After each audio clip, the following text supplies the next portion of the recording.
Welcome back to The Explainer. Today, we're fundamentally shifting how you look at the invisible science of construction.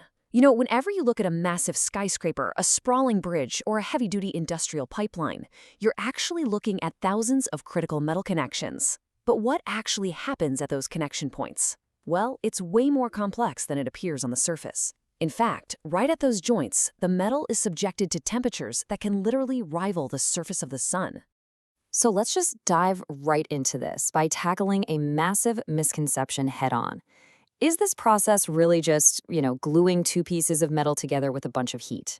Most folks think it's simply about melting things until they stick.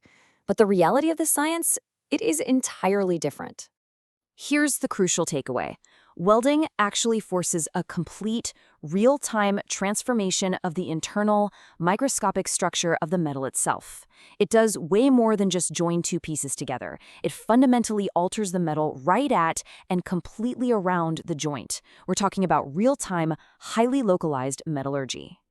Here's how we're going to break this down today. We'll uncover the hidden science behind welding, map out the anatomy of a welded joint, look at how to survive the heat-affected zone, battle cracking, stress, and defects, figure out how to engineer the perfect weld, and finally, guarantee quality and safety. Let's kick things off with Section 1, the hidden science behind welding, moving beyond the melting point. Welding metallurgy is really our guiding science today. It studies exactly how that intense, highly localized heat of welding affects a metal's microstructure. And more importantly, it examines how that newly altered structure ultimately dictates the final mechanical properties and, ultimately, the strength of the weld itself. Think about what's actually happening. The base metal and filler material melt together into this chaotic, liquid pool before cooling and solidifying. And what's amazing is that it follows the exact same phase transformation principles, specifically the iron-carbon system that we covered in an earlier explainer in this series. It's all perfectly connected. With that basic science in mind, let's literally map out the geography of a weld. Section 2, Anatomy of a Welded Joint, Mapping the Metallurgical Zones. What's truly fascinating here is the stark contrast you get within a single continuous piece of joined metal. The newly solidified weld metal develops a distinct, almost cast-like microstructure, and it sits right next to the base metal, which completely retains its original wrought or rolled structure.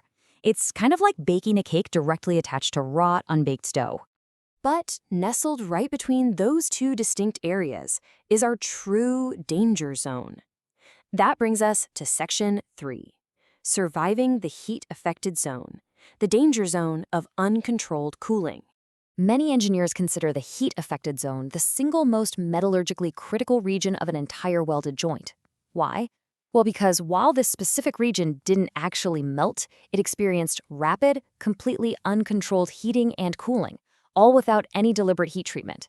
It's basically a metallurgical Wild West sitting right next to your perfect weld. Let's walk through the sequence of destruction in steel. Because of that rapid heating, followed by rapid, completely uncontrolled cooling within the heat-affected zone, we get a major inadvertent transformation.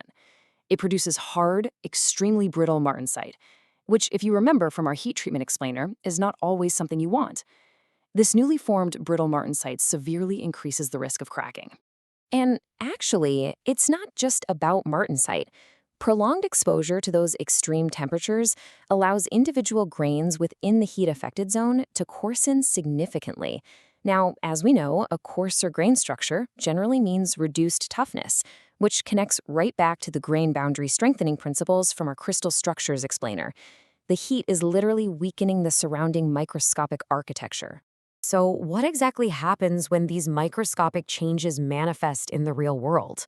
Let's get into Section 4, Cracking, Stress, and Defects, the enemies of a good weld. These are the absolute primary threats we face out in the field. First off, residual stress.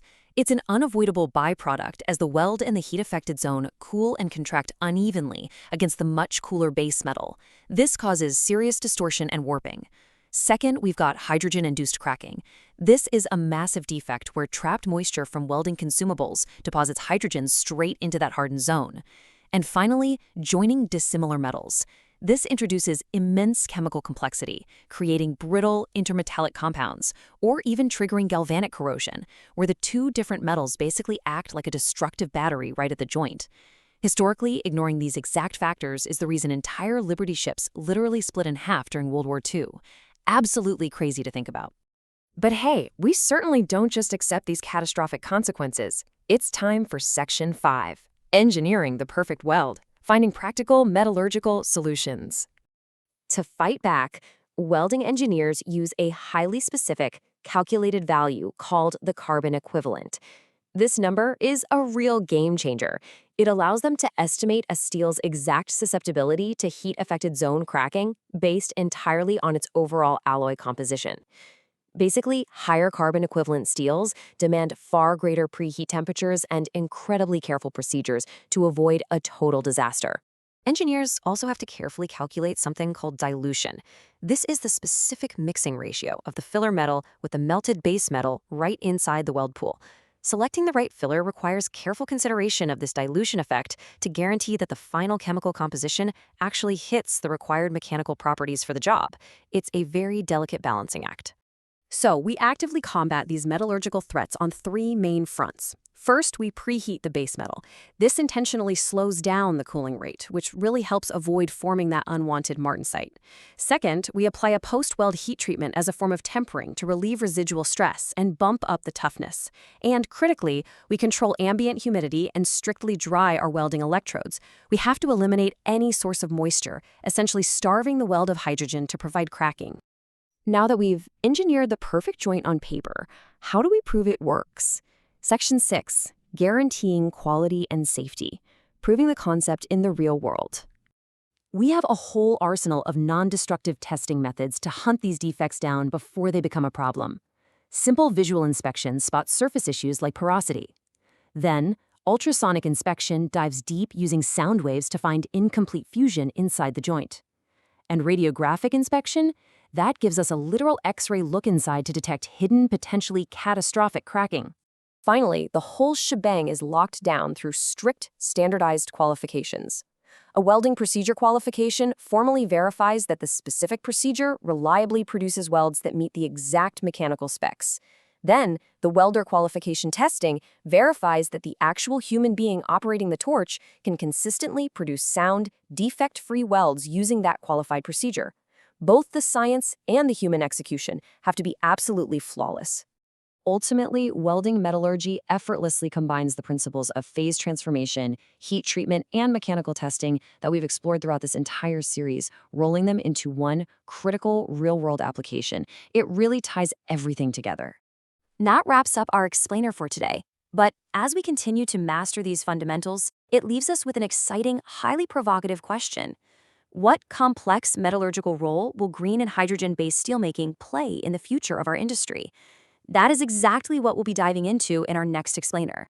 Until then, keep questioning the structures around you, and I'll catch you next time.